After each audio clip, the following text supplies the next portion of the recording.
I'm alive. Kind of. Say 80s and all sorts of stuff on there. Hiya!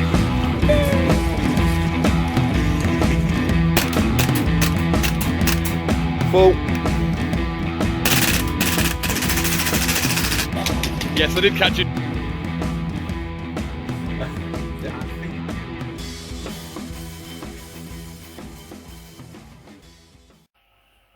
Hi again, everybody. Hello. Just about on camera, I think. Naturally, as you've seen, he's flying by the seat of his pants tonight. But welcome back to the Thin Brown Line Airsoft YouTube channel. I'm Mark, or Sherman. That's Matt, or Spectre. Surprised you can see him. Ha, get it? Bad camo joke. Moving on. Yeah. We're not showing an airsoft GNU today. Although there is an airsoft version. This one's better. This one don't pass chrono. Yeah, many of your guns don't pass chrono. I shall hand you over to the semi-capable hands Mainly incapable, actually. of Im. Thank and you. He's going to tell you a little bit about a piece of history. Hello, folks. Right. Under here we have. Don't drop your cup of tea. Wasn't a couple of easy. This little beauty. This, for those of you that don't know, is a Lee Enfield. Specifically a Lee Enfield No4 Mark 1. It is a... Cameraman's leaving me again. It is a bolt-action, magazine-fed repeating rifle used by the British Army and the Commonwealth Forces since about 1895, sorry, wrong century. Showing his age. Yeah, show my... yeah, I wasn't there though. Before you start that one, you cheeky bastard. The original variants up to 1904 were known as the MLE, and then in 1904, right up until the present day actually, they made it what they call the SMLE, which stands for Short Magazine Lee Enfield. Having done some research over the past couple of days, yes, they are still making them. Admittedly, they don't all look like this. They've been NATOized for a start. So, by NATOized, he means they've knackered them. well, yeah, they did that in 1957. Labelled it the L1A1 SLR.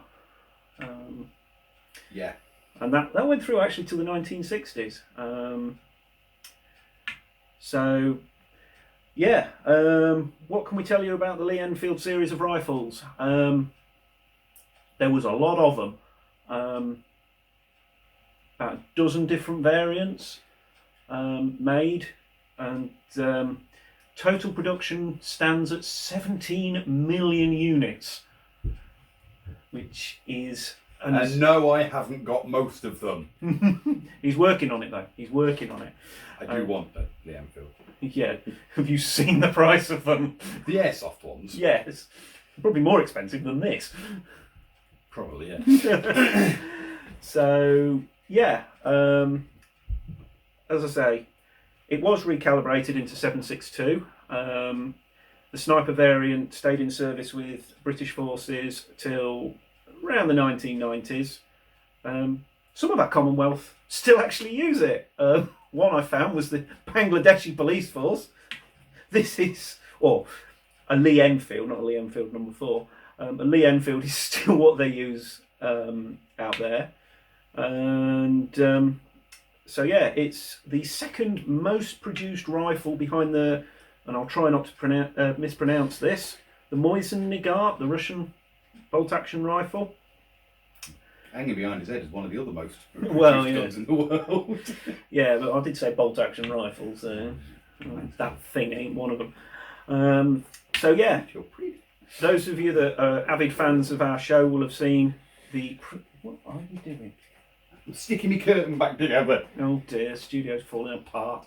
We'll have seen the brain gun video that we did. and our friend, the 303 British, which is 7.7 by 56mm rimmed. Don't say anything. No, I was just pointing out where that particular batch of ammunition was made. 303 British, manufactured in Serbia. So these cartridges were first put into service in 1888, and were used extensively by the British up until we converted to the 7.62. Yeah, well, could have been worse. We could have gone for the 5.56. Yeah. So this one, as I said, it's a number 4 Mark 1. It was made in October of 1948, so it's not a World War II rifle. It does have its own little story all of its own, which I shall come to. This particular one, based on the markings which are on the side of the receiver here, which you won't be able to see, unfortunately, from there, says it was made in the Royal Ordnance Factory at Fazakerley, which apparently is in Liverpool. We'll get some close-up pictures stuck around here somewhere. And so, yeah, the number 4 Mark 1 was officially adopted by the British Army in 1941. The iron sights on it, and technically it's got 3 sights. Obviously you've got the front sight here. Probably, yeah, it should be on camera. Well, there you go. There's front sight. Obviously this is not loaded. As you can tell by the safety flag, there is a little battle sight, as they call it, on the back here. I need to stick that so it... Yeah, that I got it. big loop thing. There. There. Yeah. And try not to knock him out. Yeah, please don't. More importantly, don't break it. No. That was calibrated at 300 yards. So, yeah, that's quite a long way. You should have made it 300 yards. Yeah, well, yeah. You've also got this little darling, a little ladder sight that you can twist up and down. This goes right from a minimum of 200 yards, 1,300 yards in 100 yards increments. And this explains why I can't get it to shoot straight on a 100-yard range, because I need one twice the size. Oh dear, how sad. Never mind. So yeah. Going out to 1,300 yards, 1.189 miles, or 1,189 meters, which is phenomenal for open sights. The weight of this thing is around about the 9 pound mark, or 4 kilos in new money. The length is 1,129 millimeters from one end to the other. The barrel length is 640 mil. The rate of fire, it's fairly impressive for a bolt-action rifle. Anywhere between 20 and 30 rounds a minute. Obviously, depending greatly on the skill of the person holding it. Some of you may have heard of the British Army musketry drill, commonly known as the Mad Minute. If you haven't, have a look on YouTube. There are some videos of it. People trying to get close to it. The idea was to shoot at, what was it, about 300? It was a class 2 target at about 300 yards. There are various stories on the internet about how they got the rates of fire well beyond 30 rounds a minute. I've seen stories of people, rather than manipulating the bolt like that, they would manipulate it with the palm of their hand. I've even heard stories of people using their, not their index finger, but their middle finger. One. Thank you. To operate the trigger as well. So yeah, there were some phenomenal rates of fire achieved and accurate fire as well. Obviously we're not Americans. So muzzle velocity is around 2,441 feet per second. So yes, this will pass right through Chrono, out the other side to the far end of the field. Take out the tree at that end. Yeah, very probably. The effective range was is listed as 550 yards, so just over 500 metres. The maximum firing range is 3,000 yards, which is 2,743 metres, which is a little scary. So this I purchased off a firearms dealer because he had it in stock and I wanted a Lee Enfield. As I say, this gun was produced after the war. It actually went to South Africa as part of their police force. And again, somewhere around here will be some pictures. But stamped all over this gun is the guy's name that it was issued to. A PD... It's like Pringles. Pringlu. It's Pringlu. It's on the... It's been stenciled on the side of the receiver there. It's also on the magazine as well, because these are detachable. I'm feeling it was scratched somewhere else as well. Maybe. No, that's just its serial number. So, yeah.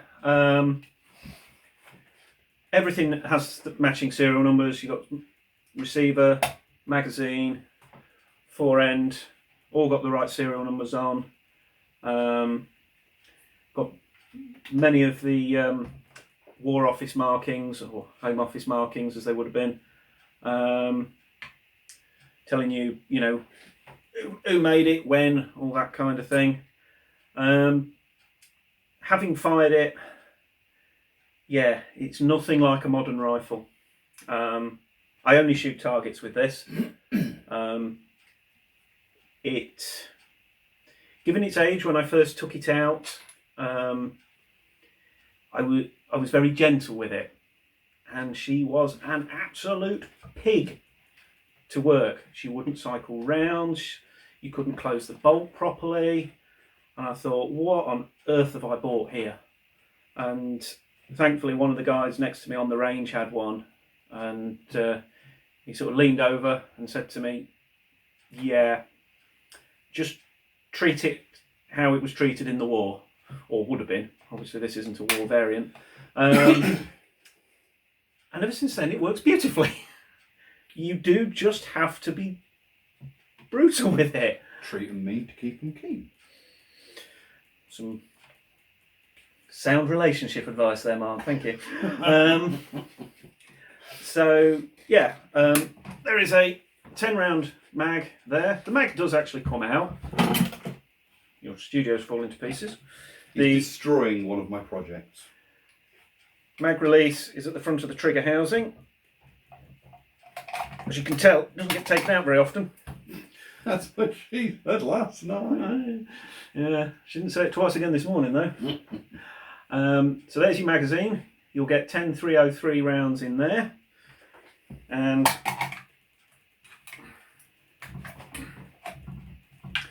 the easiest way I've found to reload this rifle is with these little beauties. These little stripper clips. That way or that way. One of the two. So those sit into the receiver there. You push down, and they double stack into the magazine. There's the other one. So you load them up with 10 rounds and away you go. And they were obviously a lot shorter back in them days. And there we go. Because when you mount the rifle,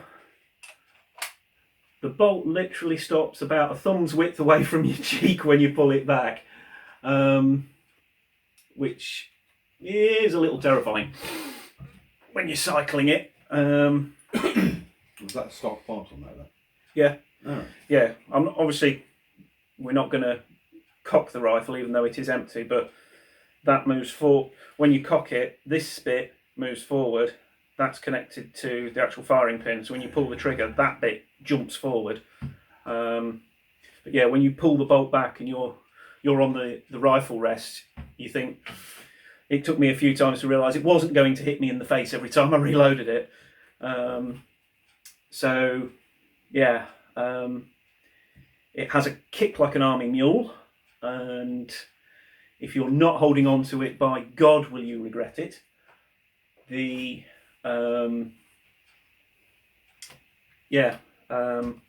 got a lovely brass butt plate on it, which I'm hoping you can see. There's a little. Got a nice butt. Yeah, it's got a nice butt.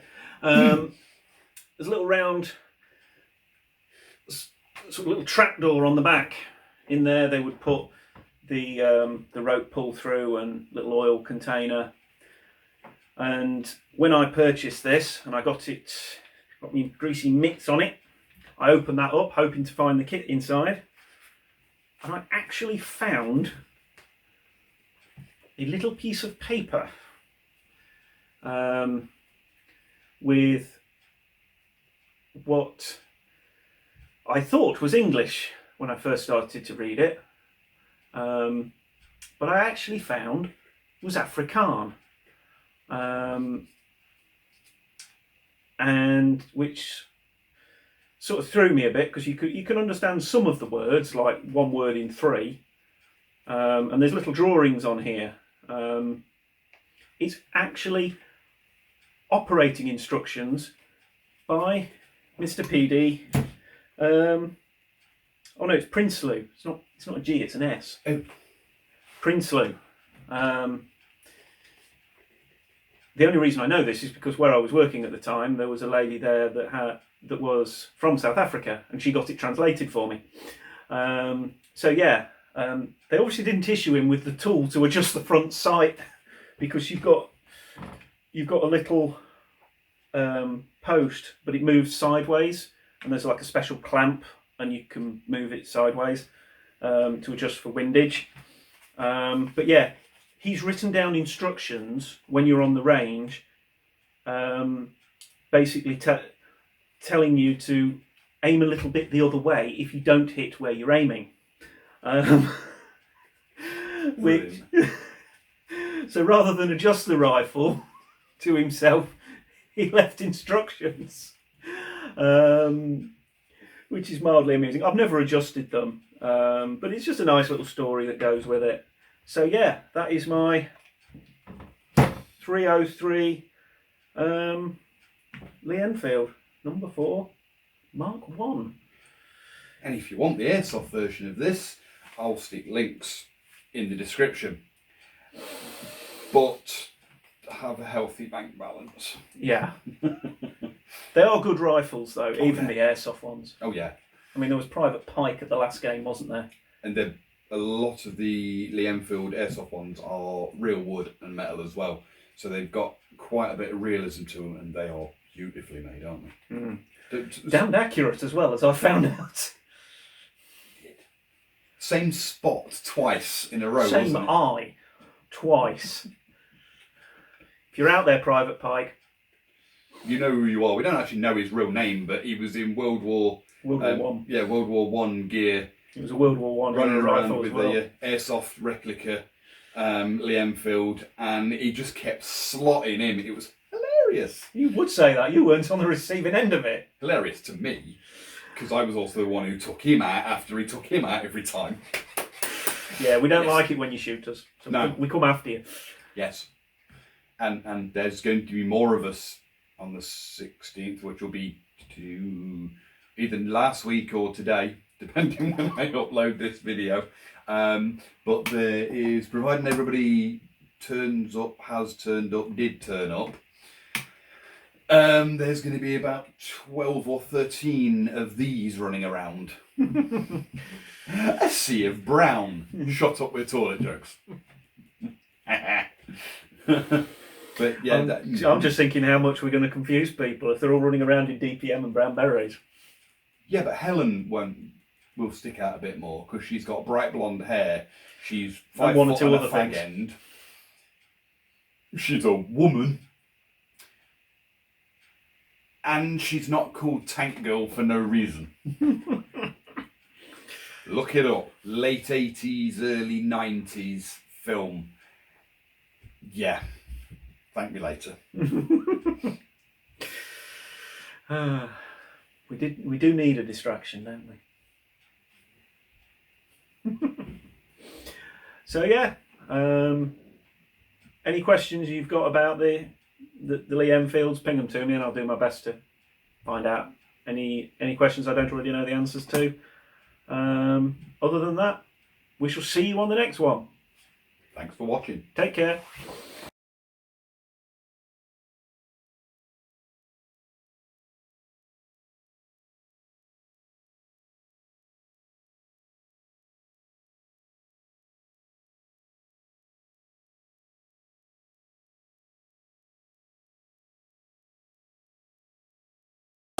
Okay, hi, it's Tango reporting for the Thin Brown Line. Finally found the entrance to the Midlands Airsoft Fair. All we had to do was actually follow the line of people wearing camouflage gear, so let's go take a look inside.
Actually a lot bigger than you thought. It's a bit of a bonus. There's not just one room, there's two.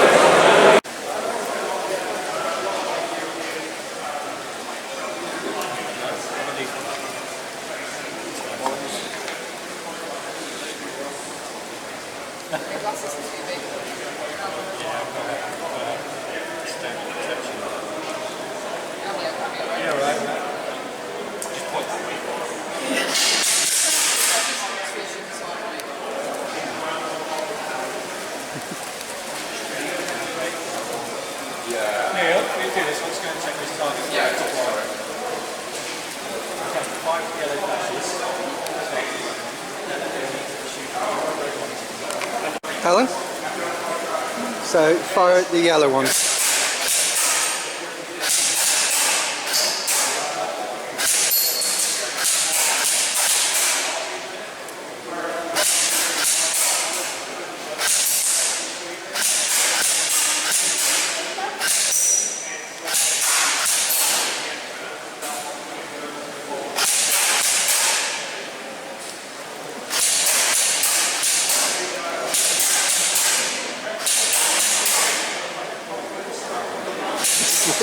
That's the iron mode.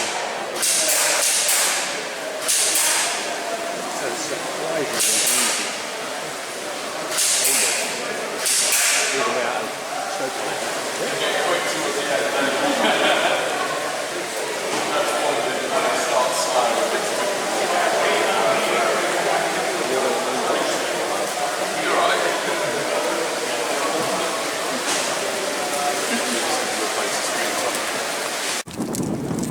It's just gone 3 o'clock, I believe. Everything's pretty much wrapping up here now. The other lots that are here that were outside have all disappeared because it started raining. There look to be about 50 stalls in total. A good mix of commercial stalls and private sellers. Oh God, how many people do you reckon were there? Good few hundred. Yeah, there's certainly a good few hundred people turned up, so I think it's been a good day for most people. Managed to pick up a few bargains, which we will show you when we get home. Didn't win the raffle, we think, because we didn't hear the raffle. But yeah, it's been a good day. Yeah, we have spent quite a bit of money, so we'll show you the haul once we get home. So this is Tank Girl and Kate Bat signing off.